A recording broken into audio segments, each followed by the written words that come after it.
Yes, the SUPA HOT CREW took down Fnatic, and I'm here to take a closer look at that game with Demon and the Fisho, starting with picks and bans, and coming out of all things and all the ADCs on the table, Reckless decided to go for Twitch in the very first rotation. Very surprised, and also meant SUPA HOT CREW could easily make a comp around it to, okay, how are we going to kill this Twitch here? Remember, it takes 6 seconds now to stealth if you get hit during your Q, really, which basically means Twitch is such an easy target to shut down.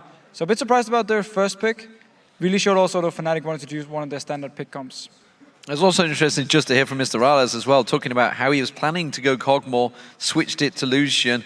Lucian again working out well, going with the standard build. Yeah. It's the right build to go, and everybody's, I think, finally catching on. Yeah, absolutely. Then talk about the beginning of the game, because Fnatic, as you said, their beloved pick comp, and it was working out in the beginning. I mean, sure, yeah, they got ahead before the real crucial team fights actually started. They managed to play well with it. However, Reckless never really got going in this game here. Twitch, I believe, actually was the first game since he joined the LCS where he didn't pick up a kill. So for him, it wasn't a good game. It was very easy for SUPA HOT CREW also to shut him down. And Fnatic, in team fights, never really had the damage they needed to take down all these bruisers here from SUPA HOT CREW. Yeah, and if you look at the team comp, it's the exact same one they took down SK Gaming with. It was, you know, everything in there. They almost took down Alliance. Of course, that was the base race fight. The pick comps from 4.9 with the Twisted Fate, with the Reckless on Twitch, as you mentioned. It just didn't work in this one because, frankly, there was no one to pick off in SUPA HOT CREW. They were always together in groups. Also, maybe the Fisho, is there something related to the fact that it took him a little longer to get going the Twitch, and that was the window they had initially, and they just didn't have enough damage because of it? Well, all in all, I actually just think SUPA HOT CREW's teamfight comp was so good against Twitch because he has no jumps. He's an easy target. If you look at the rest of the lineup from Fnatic, Twisted Fate, no jumps. Yeah, okay, you run Ghost Flash. Still, once you get locked down, you're not going anywhere. Lulu, same deal as well. I mean, there's every single target or every single champion from Fnatic could be shut down or could be locked down by SUPA HOT CREW. And once they actually got onto them or landed a knock-up, Yasuo would jump them, and the whole fight would just start. So overall, I just think SUPA HOT CREW had a better teamfight comp, and once they got them to teamfights, Fnatic weren't far enough ahead to actually do anything. Yeah, let's actually... Oh, excuse me. So I just wanted to say, you know, despite in 4.10, obviously talking about potential AP top lanes, it's the first all AD damage team that I think there's one in 4.10 so far. And honestly, they didn't look too bad. No, absolutely not. Let's actually take a look at one of the team fights where it's very well illustrated that they could pick off people. Let's pull that up on your screen. So Fnatic is actually ahead. We can just roll the clip here. It's a fairly long one. Fnatic group up in this mid lane. They take down the mid tower, and then they turn their attention on to Kazing here on Braum afterwards. Get a kill onto him. He dies, yeah. But after he's dead here, the rest of SUPA HOT CREW are like, we can still fight this one and actually re-engage. Mimer goes in, Selfie's out of position at this moment, so he's not able to jump anyone yet. He actually delays his ulti by such a long time in this fight. But because they're so tanky, all these bruisers here from SUPA HOT CREW, because they have so much mobility, they can constantly get onto Fnatic. Again and again, look Selfie here. First he jumped onto Source, then he turns it over to Expect, and now back to Source, gets the kill here. Still has ulti at this point, goes back in. And now Reckless is gonna be the target. The Twitch immobile, it's very easy. Once the knockup actually comes in from Selfie, nothing he can do.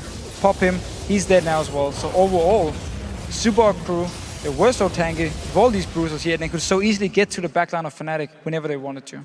And do you feel if they hadn't have just gone back in for that second time, I mean, there was 6-1 up in kills just before that fight, and then Yellowstar came out, made that call, went for the hook. Do you feel if they hadn't gone for that, they could have gone on to win the game? Because they were ahead. They were ahead in kills. They were ahead in gold. They were equal in towers, but they were looking stronger.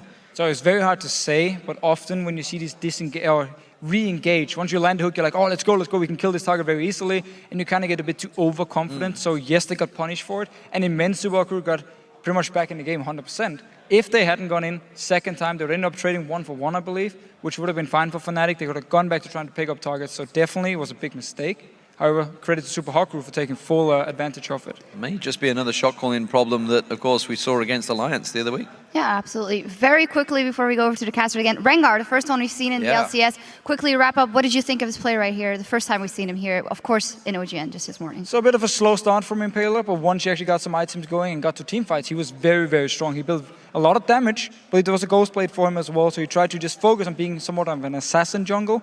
You can obviously also build him tank if you need it, but this time around they just wanted more damage.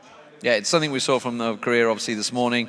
We saw the tanky build, and we've also seen the damage build. Impaler went full damage on this one, that's for sure. He wanted to get the damage down. And you saw, when he got caught out, he went down very quickly. But if he could catch on someone like Reckless, which started a lot of things off, destroy them. Yep, absolutely. Solid play here from the Super Hot crew. Now, changing players in the middle of a season can be difficult for a team to adjust to. And the Copenhagen Wolves' Unlimited tells us that his team is ready to start climbing the standings. I'm kind of where I expect it to be, because changing members in the team is a hard thing and we have to adapt. So I expected us to not do so well in the beginning, but then step up towards the end. I think we already started changing. We did create a schedule where we wake up early, we practice more, we play solo queue before scrims, and we try much more. So I think this is the first stone, and then we're gonna build on it.